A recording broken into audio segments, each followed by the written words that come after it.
Welcome to APA's weekly webinar. My name is Billy Zadig, Manager, Special Projects for APA. Just a couple of housekeeping items before we get started. The webinar recording will be posted to the APA webpage later this afternoon. You'll receive a follow-up email in the next couple of days with a link to the webpage where all recordings are housed, as well as many links to our upcoming webinars. We have webinars planned out through the end of 2021, and many are open for registration. Next slide. Professional continuing education and AIA-CLU credits are being offered for today's program. If you are an AIA professional requiring a certificate, please send an email to me at Billie, B-I-L-L-I-E, @APA.org, along with your AIA membership number if you have not done so in the past. Next slide. All attendees are in listen-only mode. Please type your questions in the chat box and they will be answered in the order they are received. If we run out of time and we still have questions, responses will be sent directly to the person asking the question by one of our presenters. Next slide.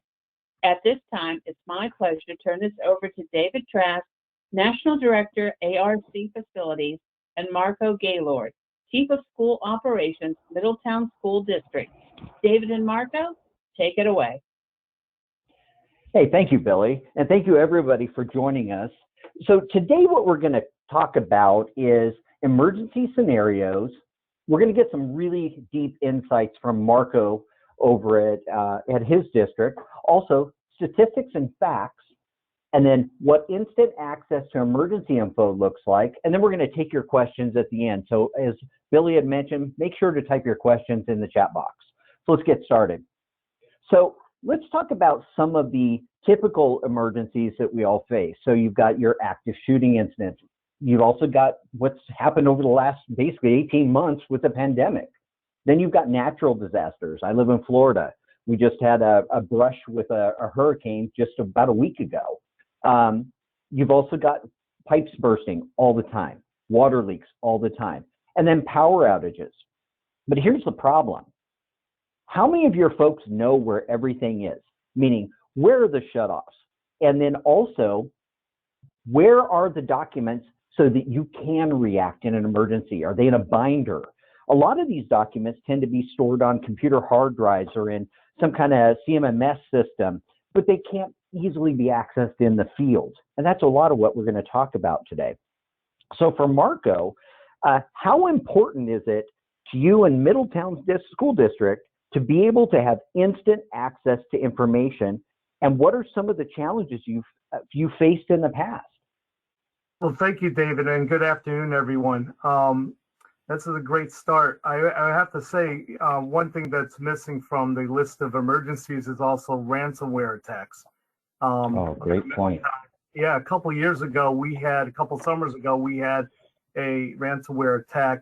Since then, we have developed a safety plan dealing with cyber attacks and how to react. So that's another an emergency to deal with. But to answer your question, having everything up in the platform to eliminate the institutional knowledge, to make sure that all your emergency personnel has access to all of the important documents, all the hazards plans, all the reaction plans, your cameras, your shutoff valves, your blueprints, all of that stuff in one location is the best way to make sure that your emergency staff and personnel can act in the most efficient and timely manner possible. So that's the key. Yeah, I agree. I mean, at the end of the day, everybody should be looking at the same things and have that access. And I couldn't agree more. So let's take a look at the next slide here. And these are just some of the stats on mass shootings in the US. And there have been nearly 50 just in 2021. And let me quantify that as those are with 4+ injuries each, okay? Nearly 50, that's just today. So Marco, what are some of the things that Middletown's doing to prepare in the event of active shooter events? So, well, actually, Middletown Public Schools, we actually practice a real active shooter drill in one of our elementary schools, and we are able to, see how our plan dealt with that particular situation. What we learned is, we had some flaws in reunification. We had some flaws in attendance. We had some major flaws in, visitor validation, making sure that we're validating our visitors outside of the building. We recently just had an audit at all our schools, and we still need some improvement in that area of vetting our visitors outside of the building, making sure that our visitors have an appointment, make sure that our front office staff are asking the correct questions. So we've developed some additional trainings that are going to occur later this summer before the start of the new school year. So hopefully we can address that area and make some improvement in those regards. No, that's wonderful. And has that changed much with COVID? Oh, absolutely. During COVID, you cannot come onto school campus without an appointment. And we really limited the number of visitors or those types of, I guess you would say, normal appointments that used to happen every day prior to COVID. So we've instituted a lot of meetings or sessions that can now happen virtually using Zoom platforms, so that we're just eliminating that the number of people coming into the building. Now that we're somewhat trying to get back to normal, or the new normal, we think that some of these safety measures will continue in the new environment, and just really limiting the number of visitors onto our campus and into our schools. Excellent. So this was a really interesting article. Even with the billions of dollars allocated to school safety, there's nothing more important and impactful than being prepared. So Marco, what are some of the additional things, or do you have additional things that you guys have done on your sites to be more prepared? So about 4 or 5 years ago, we instituted a safety meeting with all of our emergency personnel, fire, police, ambulance, and not just for the public schools, but for all of our schools. So in Middletown, we also have parochial schools, private schools, and technical schools. So I oversee that committee, and everyone's at the table, all of the people. And what we do is we discuss the areas of need within all of our buildings. We discuss our drills. We discuss any after action comments that are flagged. And we also talk about corrective actions. So we do this monthly. We learn from each other, which is the way to go. But more importantly, we're developing this relationship with our fire, police, our hospital, and our emergency personnel. And we're all in the same mindset of doing what's best for our schools and providing the safest learning environment for our most important customer, which is our children and our staff in the building. No, that's wonderful. And I always say you don't know what you don't know. And when you run these drills, I'm sure you're just shocked and amazed in some cases at some of the things that you identify. But being able to do those corrective actions, that's huge. Absolutely. So let's talk about some of the additional types of catastrophes. There was a survey that was done in 2017 between our company, ARC, and AIIM, and these were some of the feedback from some of the facilities directors and facilities management groups that really were, to be honest, were shocking. So you can see there's dollar amounts associated with types of events. And one of the ones I'd like to focus on here specifically is water. On average, water events, and it's not necessarily one particular water event that adds up to that nearly $500,000, but it's 10 of them over a time frame. It's 15 of them because they happen all the time. That's the challenge. I was actually just on site at a community college district up in North Carolina, and we showed up to the office one day and we were mapping out some of their shutoffs. The next day we showed up and basically it was a scramble. Everybody was running around like chickens with their heads cut off. And I asked one of the guys, I'm like, what the heck happened? And he said, well, we had 2 pipes burst this morning. That's this morning. I mean, that's crazy. But that's the type of thing that happens. And one of them was a smaller pipe, but the other one was a 6-inch pipe. It took them 40 minutes to find that isolation valve. Do the math. You know, it's water is just pouring, and the thing is, it was up on an upper story too. So water went down to two additional stories below before they finally got it shut off. So just think about that type of thing when you look at some of these types of numbers, and ask yourself, you know, how much did the last 5 water instances, how much did that cost us? And that's how you can get up to these numbers fairly quickly. But let's talk, Marco, let's talk about what are some of the incidents that have occurred on your campuses, and how has your risk mitigation and safety commitment changed? So you're right about water, David. Water finds a way into the buildings. Recently, we had a couple of different incidents where we had a water pump which burst, and it's in the location of an attic in one of our schools. We have sensors. Since the last few years, we've spent a lot of money, like you stated, in putting in some safety measures. So we have sensors in some of our key areas, water pumps and boilers and so on. But this particular pump we were not aware of, and it burst. But luckily, because of some of the other safety measures in place, dealing with our audio sensors and motion sensors within the building, this event occurred after hours. So we were able to get an alert, get someone on site, and it really prevented a very bad situation from getting to being awful. It was still a few $100,000, but it would have been a lot worse if we didn't have these other safety measures in place. So you're right. So that's a couple of things that we've done recently, is making sure that we have some sensors on some of our key areas. We recently had a power outage because of a storm. It was actually last week, and our freezers and our cooler at this particular building stuffed with food ready for the start of our summer literacy academy. And if it wasn't for that sensor, I would have not known that that building lost power. So we were able to, after 12 hours, you know, seeing that the power wasn't going to restore, we were able to relocate, you know, the food and not lose that inventory. So those are a couple examples of what we dealt with, you know, just the last few weeks. Certainly. No, and those are great. I mean, it's, you know, again, I mean, it's all about risk mitigation. And you guys have done a great job of really putting different processes and also different equipment like your sensors to try to eliminate some of that risk. I know one of the biggest challenges that I hear around the country with schools is, are they operating their buildings currently at 100%? Many of them haven't been. So, you know, you've got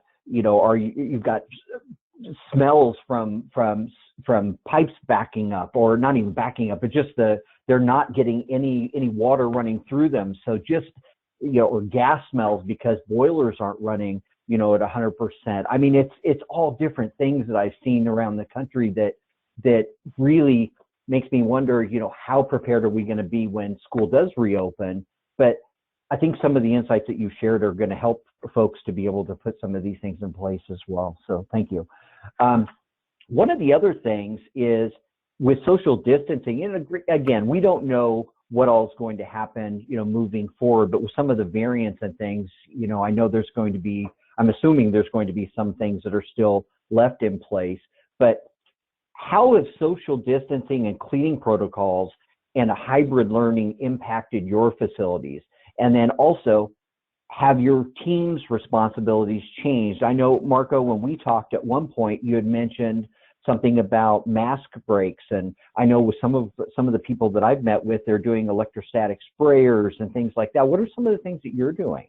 Yeah, we're definitely, we've made a lot of changes in regards to cleaning. I tell our custodial staff that they've become really a critical partner in our business of educating our children. So yeah, we purchased electrostatic sprayers, and luckily in our district, because we had an issue with hand, mouth, and foot disease a couple of years ago, we've had these sprayers in place.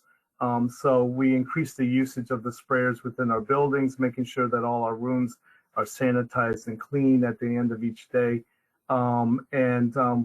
We've we've done a lot in regards to safety measures. You see this picture here. We have the signage everywhere. The hands. We have a lot of outdoor classroom space now, so we had to deal with that and how important it is for our staff to be able to handle emergency situations with more of our children being outdoors. Dealing with mask breaks. We have tents at our sites. We're doing outdoor lunches. You mentioned earlier, about maintaining our building or dealing with those smells and stuff. When we were out, we were proactive. We made sure that our building was inspected each day. We make sure we ran the water. So to prevent some of those smells and those issues, make sure the toilets are flushed, checking all our freezers and coolers and so on.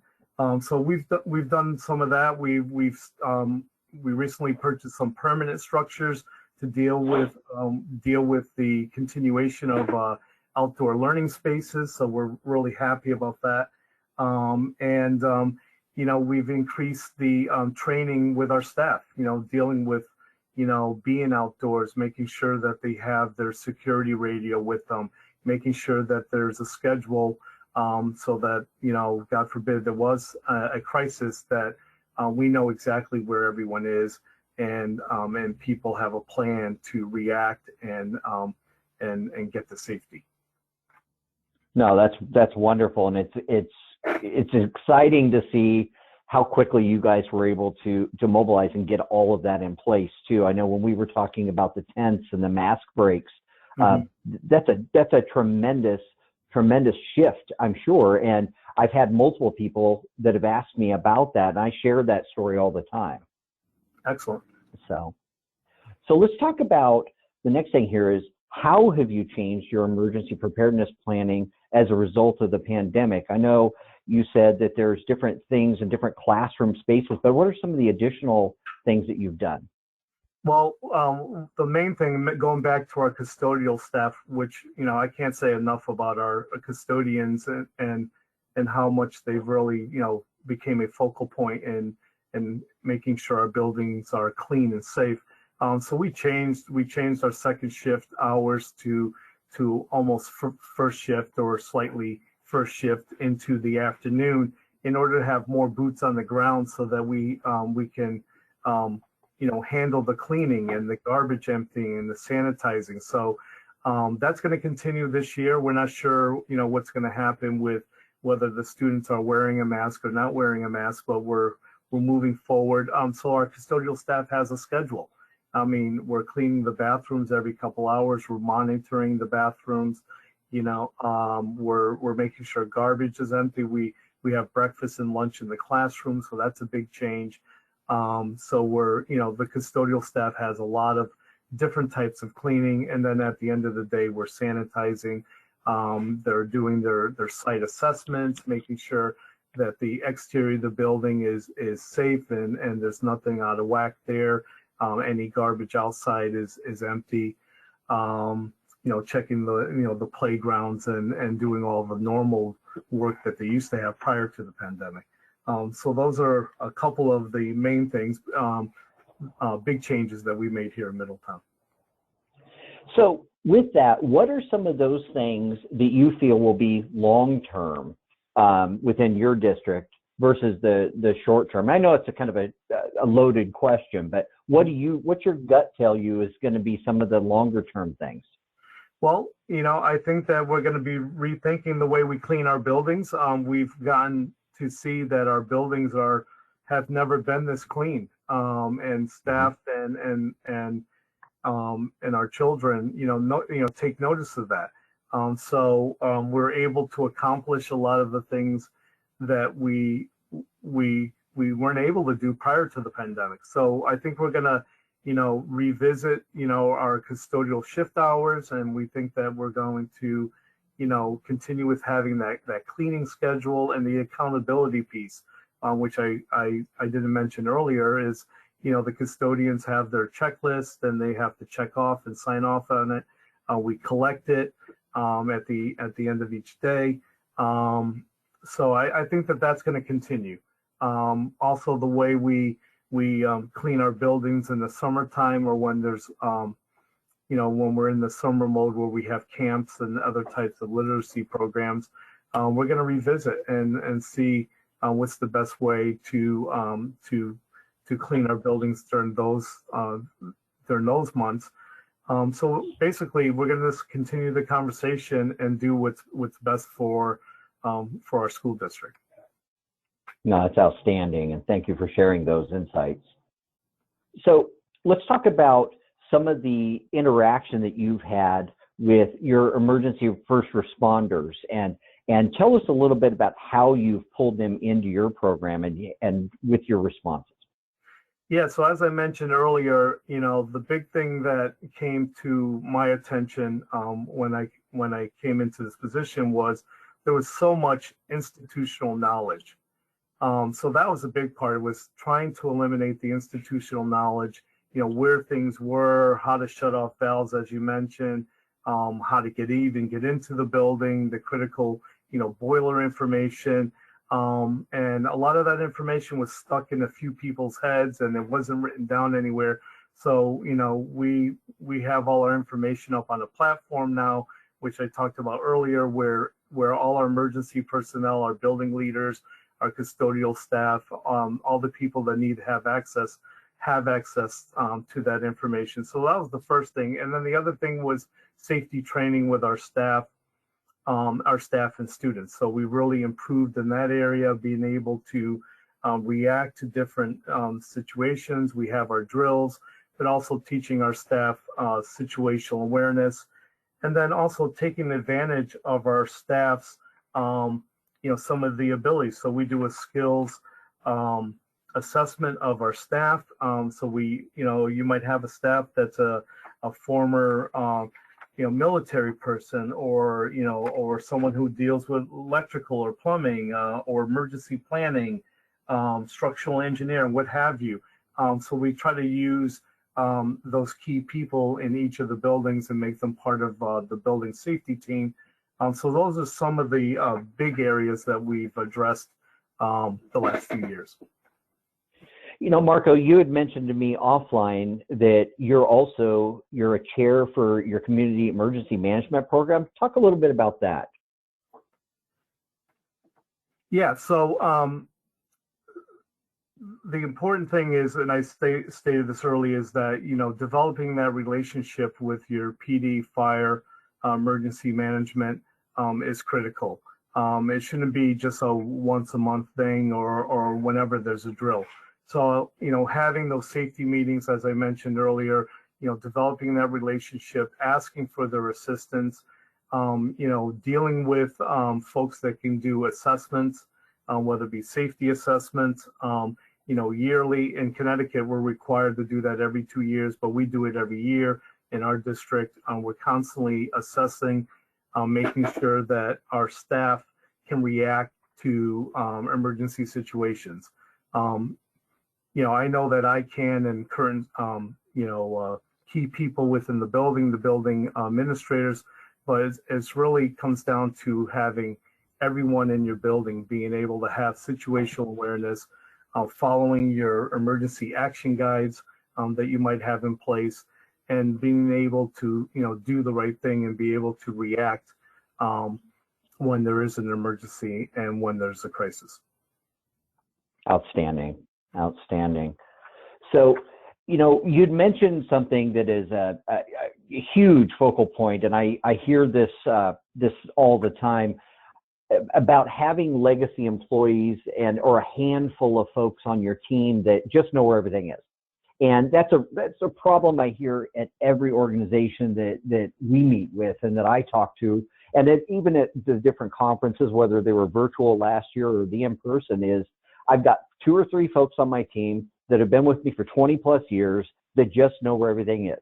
So everybody calls them. Well, that doesn't help when that person wins the lottery and they don't come to work tomorrow. It's at the end of the day, you can't rely on information that's in people's heads to translate across the team. It just doesn't work, especially when you've got new hires.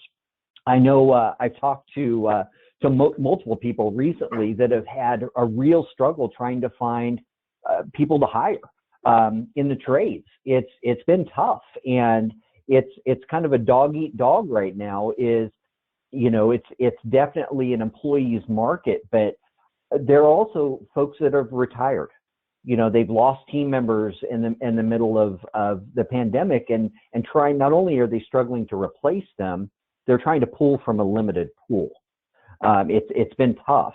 But Marco, you had mentioned in a previous conversation that you had one person that knew where all your as-built were, knew where all your documents were. Talk a little bit about that, and what are some of the things that you've done to change that?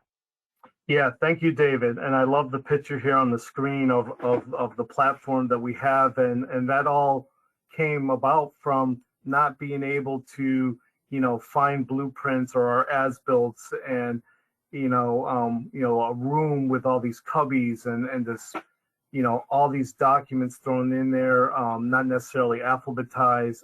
It was just crazy. And, even just to find the room was a job in itself.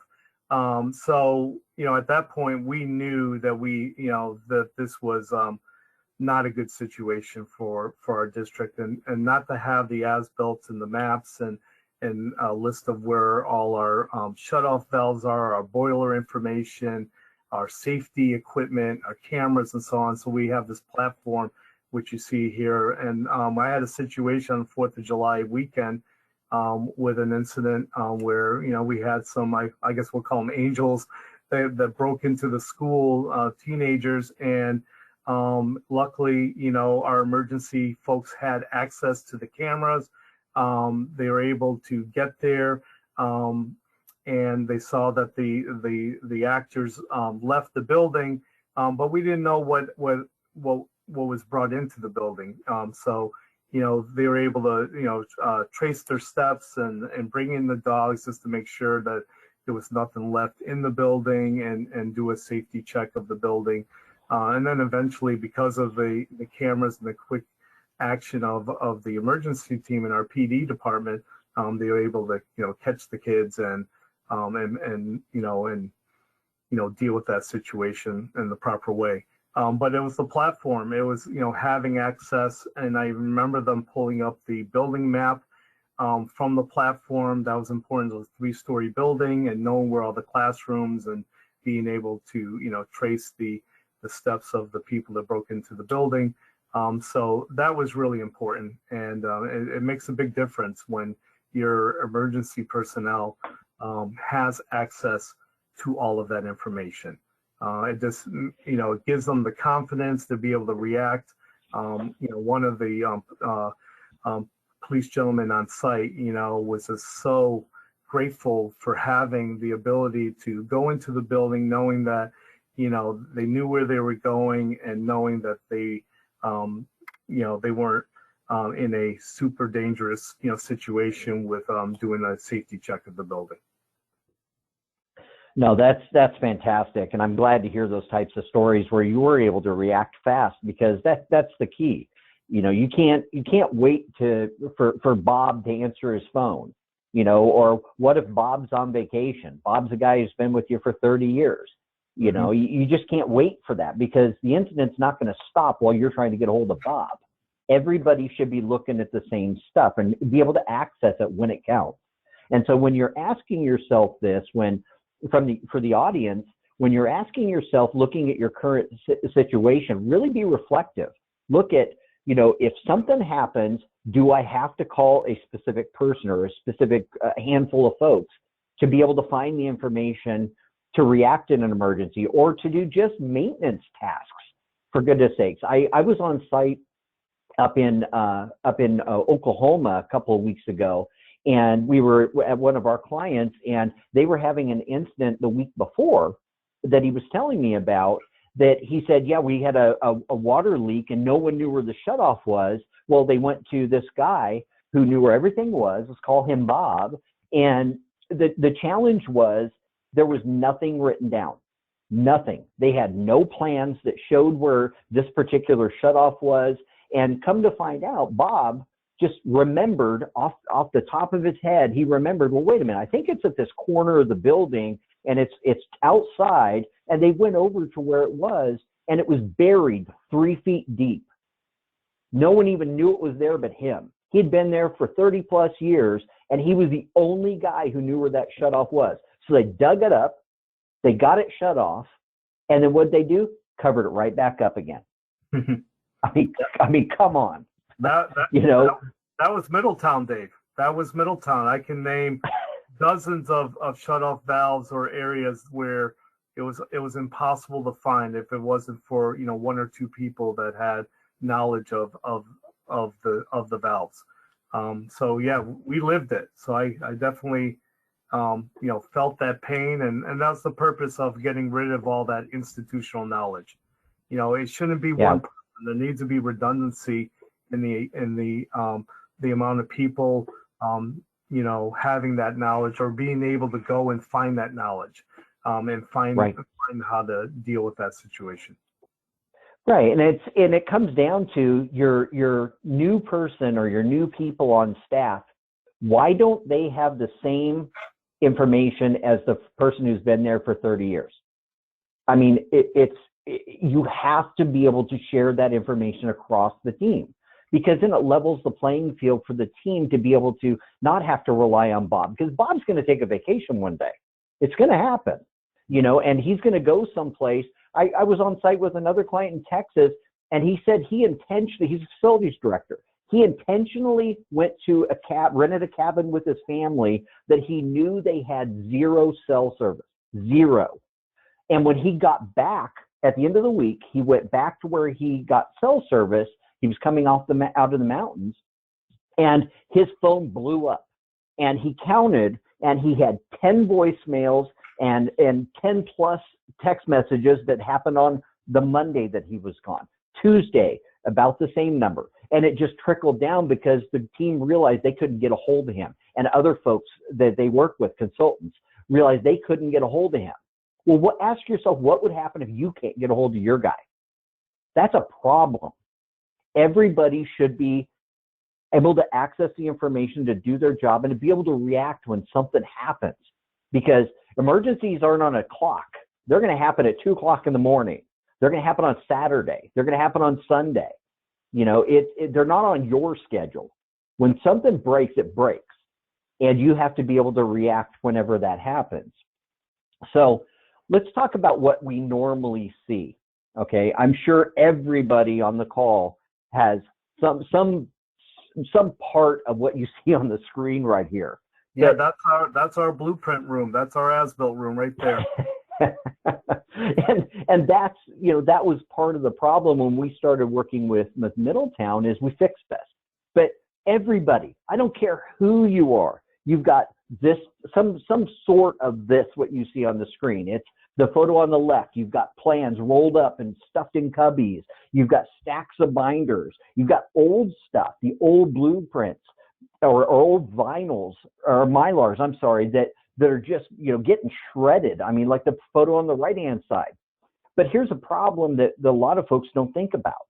Look in the middle there. You've got just row after row of lines of files that are in file folders, and they're not named right, and are they filed correctly on the share drive, and who can access the share drive? Because I got news for you. The guy on the roof isn't accessing your share drive on his phone. Why can't your team access everything wherever they are? Climb down off that ladder off the roof, go from one building to another building, instead of going back and sitting down in front of a computer. And it's like a needle in a haystack to find anything, and even on the computer versus even on the cubbies there on the left. How do you find stuff? It's a problem. So there are ways that you can absolutely fix this, and we'll talk a little bit about that in a minute. But Marco, with your situation, what were, prior to you implementing something, what were some of the things that you guys ran into? Well, you said it, David. I mean, all of that. I mean, we think about the return of investments, just being able to access all our as-builts and prints, up in the clouds. and being able to take what you need and send it to, contractors or whoever, now takes, 15 minutes, 20 minutes.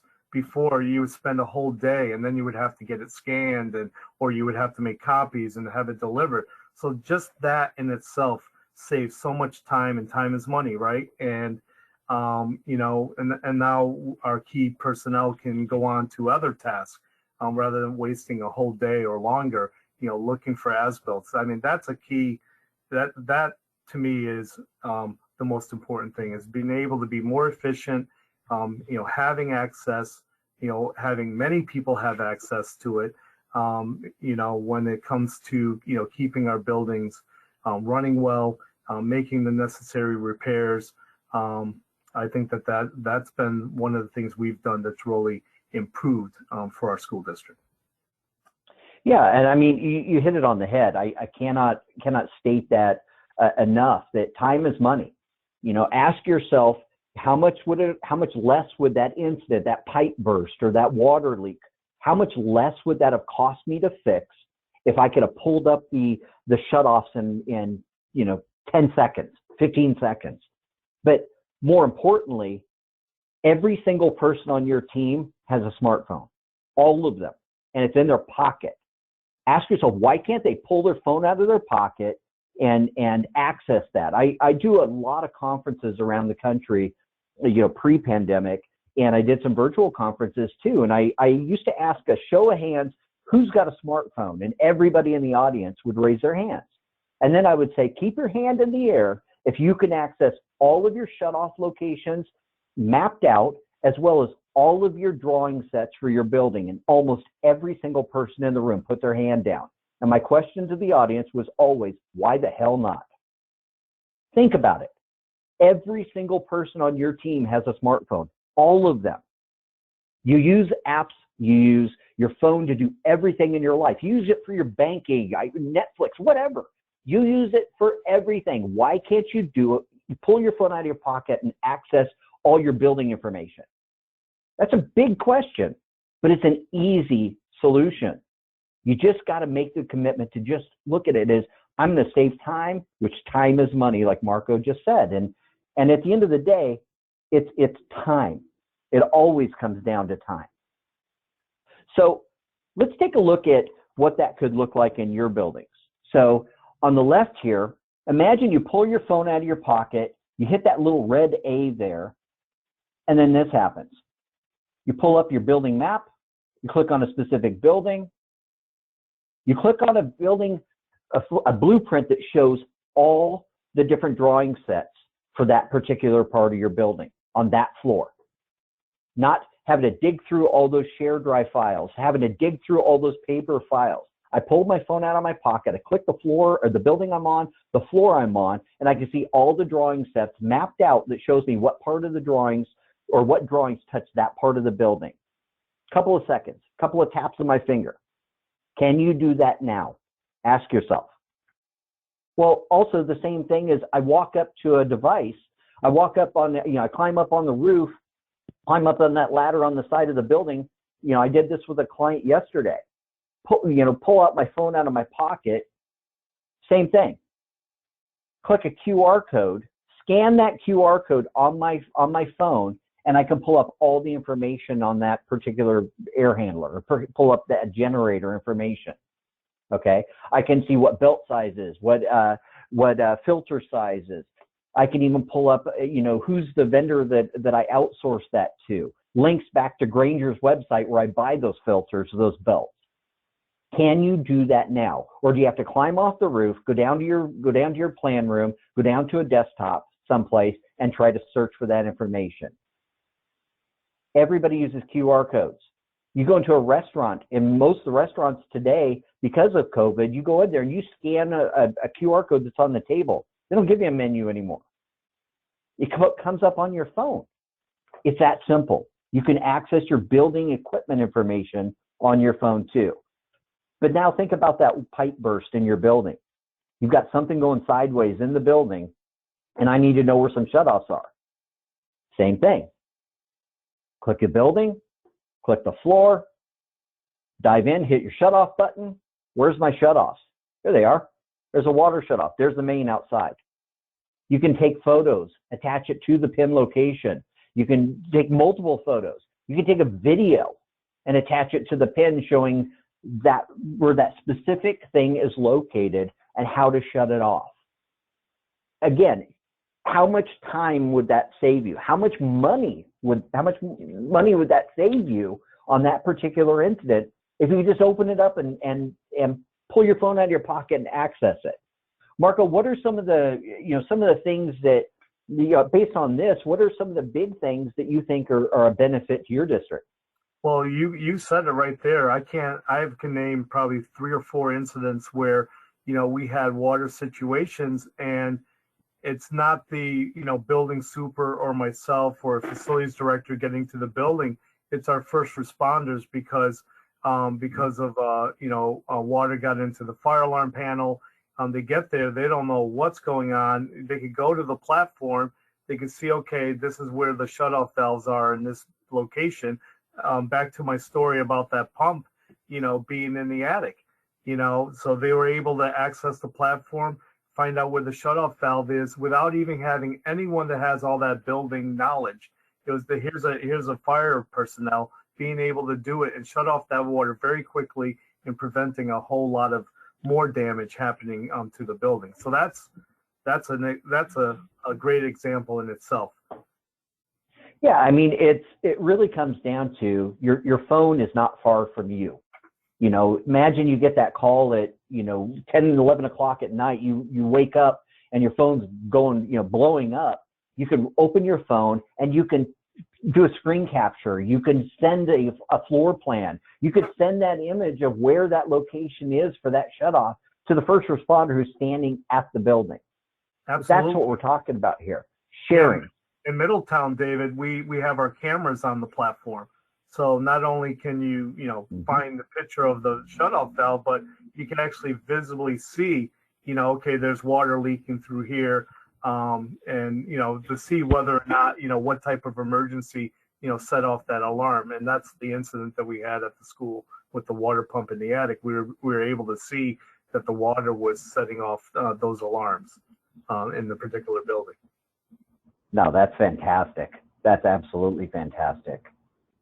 So, in summary here, this is what we're talking about, is accessing all of that emergency information. Look at the buttons on the right-hand side there. You should be able to access all of your building information wherever you are. So your emergency plans, that's your main plan for your district, or your main plan for your university. You've got that, normally it's in a binder in somebody's office, or it's multiple binders spread out over your campus. No, everybody can pull their phone out of their pocket and access it now.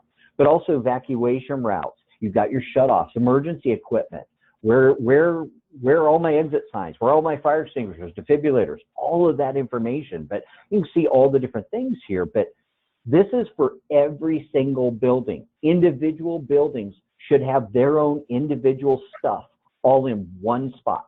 Everybody can access it who needs it. Whether you're a Marco's position, or you're a particular building superintendent, or you're the janitor, if that's the person who's on your team.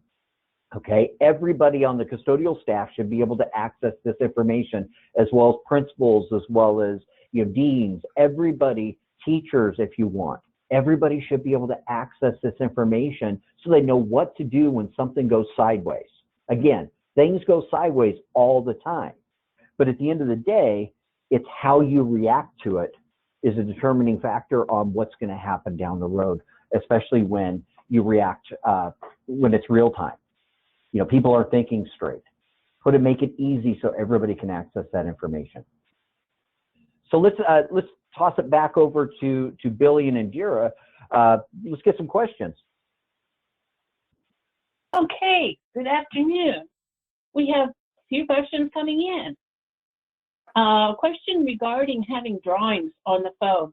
The question is, many people say the drawings are just too small to view on the phone. How do you deal with this roadblock? That's a good question. I could pipe in, David. Yeah, please. So, yes, you have access on your phone, but on a tablet, on the computer, it's even bigger. So, having it on the iPad, you're able to bring it up. You're actually able to zoom in on the area that you're looking for. So on the phone, you can also zoom in. Also, I don't know what else you can add, David, to that, but the iPad, it works very well. Yeah, and I pin on the phone as well, but I have an Android phone too. So it works, our system actually works cross platform. But Marco, to your point, you're 100% accurate. The drawings have to be saved high enough resolution that you can do that zoom, and you can zoom way in. You can see room numbers, you can see doorways, you can see closets. That resolution is important, but it also needs to be optimized so that it's a PDF or some format that it is high enough resolution that you can zoom way in and get those details and then be able to share that information out. And that's what we do. Okay, thank you for that answer. Next question. How would you share info on the computer if it's down during ransomware incident? Well, for Middletown, our stuff is in the clouds. So, we still had access, to our mobile devices or our iPads, and we were able to navigate through that ransomware attack. Yeah, and again, I think one of the important things is when you're asking yourself about solutions is, can I access this stuff offline? Our solution, you can. You can download it locally on the device. Doesn't take up a ton of room, but we have an offline capability, and that's what I do all the time. You don't have to have Wi-Fi. You don't have to have cell service. It's in the cloud, and then it pushes it out to each individual person's devices. Okay, thank you. Our next question. What is the best approach to working with first responders in sharing information about facilities before an emergency happens? Well, I guess I can just, excuse me, reiterate what I said earlier in the presentation is developing that relationship, having, forming a committee within your community of first responders, meeting with PD and fire, if you have a local hospital or ambulance company within your district or within your community or emergency management department. Forming a committee that meets monthly. Start one meeting at a time. Develop those relationships, and then that will hopefully drive some of the policies within your community, as it did in Middletown. Okay. Thank you. What kind of return on investment can an organization expect to see by digitally transforming all of their facilities? Well, I gave an example of time before, and David, you could pipe in. Time is the big return on investment. When you're not spending all that time, digging for the information. The example I gave with the as-built is a real example. Our plumber or electrician would spend hours looking for prints and then having to scan it and then meet with a vendor who was helping with a particular situation. Now all of that can happen very quickly, and then our tradespeople can go on doing doing their job. So that time, that savings in time is the big return on investments with having accessibility, easier accessibility of our as-built is one example. Yeah, and I would definitely mirror what Marco was talking about there. I think it's a multiplier of different things. I can access the information quicker in case of an incident that's happening, whether it's a pipe burst or something like that. But it's also the day-to-day tasks of my team. It's how much time are they spending looking for stuff to do their regular job. Okay, they're out there, they've got a small project that they're working on. They're trying to find electrical drawings over the historical, I've got a 60, 70-year-old building, and they're trying to find all the electrical drawings or even the most current electrical drawings for one of my rooms on the 3rd floor. Where do they go? So they call Bob, like we talked about, or they just try to dig. And that's a time suck. It really is. It pulls time out of their day. But also ask yourself this, it's how many other things are my team not being able to do? Think about preventative maintenance. How many of those things are shelved because my guys and gals don't have time? So it gets pushed to the side and pushed out and pushed out. Well, imagine how much more they could do if they got some of that time back. Not saying all of it, but they get some of that time back. That adds up. So again, there's a lot of factors that really come into ROI, but those are some of the keys. Yeah, that's a great point, Dave. Another example here in Middletown, there was a situation where our electrician was going to be renting out a generator, but our facilities director goes, well, did you check the inventory? At other buildings, maybe we have that type of generator available or in our inventory, and he didn't even think to do that. Went to the platform, searched, and found that we had that generator. So rather than renting and spending whatever hundreds or thousands of dollars on renting a generator, he discovered we had it within our inventory, and he was able to do that very quickly. It saved time, saved us money with not having to rent that generator, that piece of equipment, and get the job done much faster. No, that's great. Okay. Marco, we have a question directed at you. Where is Middletown? Oh, Middletown, Connecticut. Good question. There are a lot of Middletowns. I think there's a Middletown in every state. And I remember that before when I was presenting at another conference. So yeah, Middletown, Connecticut. Okay, thank you. You're Our welcome. next question is, what is required to get up and running with this program? Yeah, at the end of the day, it's give me a call, give us a call, and we sit down with you and figure out what you're doing today. I mean, at the end of the day, you can't offer any kind of a solution until you figure out what you're doing today, what's working, what's not working, and then figure out some of those gaps. Our team's done a great job of really figuring out and sitting down with folks and saying, that this is what we're seeing today. This is somewhat what you've identified as some of your problems and some of the challenges that you have every single day, every single year. What can we do to help? And there may be some instances where we just can't. But at the end of the day, the vast majority of the folks really find a module or one part of what we're doing that can fill a big gap. And that's what we're here for. Yeah, I would second what David just said, and also ask the question, I keep on harping on the institutional knowledge and having redundancy in that knowledge. Ask that question. That's what we did in Middletown, and we just took it one step at a time. We started with our all hazards plan, making sure that was up in the clouds and that everyone had access, and it slowly went to, our as-built and all the other functions, our shut-offs and other safety equipment, and then that communication with your emergency folks within your community. Yeah. Thank you. I know we touched a little bit on this, but and a question came in about how do you recommend we go about capturing your tenured staff knowledge? Well, I mentioned in Middletown, it's required in the state of Connecticut as part of your school district's all hazard plan is to make sure that your staff takes a skills survey and inventory. So we call it staff skills survey and inventory. And then we need to maintain that in our school safety plan, but also, you want to take advantage of some of those skills and have those folks on your school safety committee. So that's what we do in Middletown.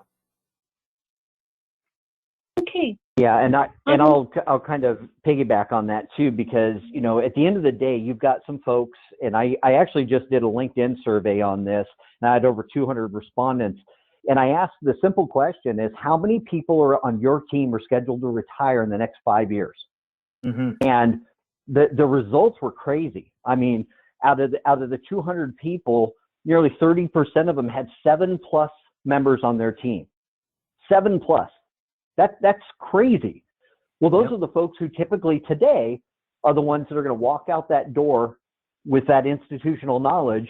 And, you know, it's how many times, ask yourself how many times that person is going to answer their phone after they leave.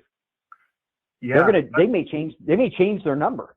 Absolutely, David. So another thing that we've done in Middletown is, you know, we schedule exit, you know, kind of an exit interview prior to the person retiring, so that, you know, we want to pick their brains and make sure that we're not missing anything from any of those key members who have been working for 30+ years. So, you know, that would be my recommendations. Have an exit interview with those people that are retiring that have that institutional knowledge, or, you know, you might not even know that they have any of that important knowledge. So it's just good practice to have that type of interview with anyone that's retiring within your organization. Well, and 100%, I cannot stress this enough, is be proactive. You know, you've got to look at it as, I've got a handful of folks that are about ready to walk out that door. I'm actually on site down in Southern California today with one of my clients, and the challenge that they have is they've got a handful of folks that are going to walk out that door in the next couple of years. So what they've done is, part of what we do on our solution is we actually do site walks, site surveys. So we do a site walk with those folks who have been there forever, who know where those shutoffs are. They know where those isolation valves are for water, gas, and electric. Okay, they know where all of that stuff is. And we map them out. We take a floor plan and we physically map out where they are. And then what they're doing is they're going behind us and they're mapping out the lines. So they're mapping out where are those gas lines running. Because how many times do you go to your second or third or fourth floor of your building and you're trying to figure out where's the isolation valve and it's the floor below or the floor above? It happens. That's just the way it is. But how would you know that if Bob's not there anymore? You got to trace the lines.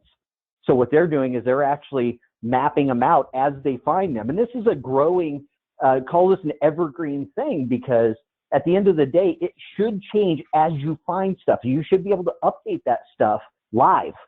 And as soon as, in our solution anyway, as soon as you update it, everybody on the team sees it, all of them.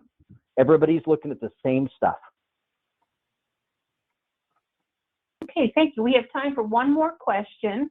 And if we have several questions that we're not going to have time to get to. And what we'll do is the presenters will reach out to you individually to answer those questions. But our last question is, on an average, how long does it take to implement this from initial consultation to final project? Yeah, I mean, I'll take the lead on this one, and Marco, please jump in. At the end of the day, it really depends on scale of your facilities. I mean, if you're you know, hundreds and hundreds of buildings, obviously that's going to take longer than if you've got 10 buildings or 10 sites. But we traditionally see a very much so prescriptive approach, whether we take it off in chunks. We have teams around the country. We have over 150 service centers in the U.S. So we take that on in chunks, or we take it on full bore, however we need to do it. But at the end of the day, I mean, it's based on number of buildings, number of sites, and then what we do is we tackle that with an approach. I can't give you a solid number because there is that huge variable on what do you have. And again, that's a matter of just sitting down and talking it through with you and working on that schedule. Yeah, I agree with you, David. In Middletown, we just took it one step at a time. Like I stated earlier, we started with, you know, getting our emergency plan up in the clouds, and then we worked with all the other, you know, with the evacuation routes, the emergency contacts, shutoff valves, emergency equipment, cameras, and so on. We just took it one step at a time. Okay, well, I think we're almost out of time right now, but I would like to thank David and Marco for their time to do this presentation. And as always, to our attendees, thank you so much for taking time out of your busy schedule to be here today. So until next time, be safe, stay healthy, and have a great rest of your week. Bye now.